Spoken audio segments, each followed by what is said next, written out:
kana ako nang kahoyng binugha. Ako nang gibugha. So ako nang ipost sa Facebook og kisay mangayo. Diyong ator pa nang i-deliver. So ingon sa Biblia nga ang matag usa mohatag sumala sa pagbuot sa iyang kasing-kasing. No? Dili tungod kay gipugos siya o sa walay pagbagulbol. Kay ang Dios nahigugma niadtong naghatag nga malipayon.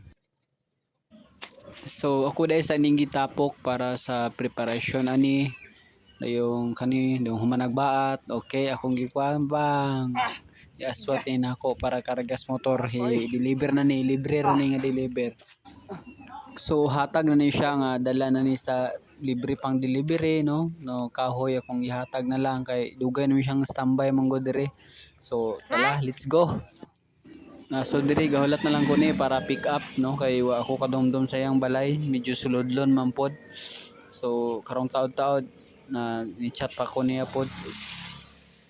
So mao ni siya, naabot na ko sa akong gideliveran. Good job my friend, I hope magamit na nimo. Kung nalipay siya, mas nalipay pod ko.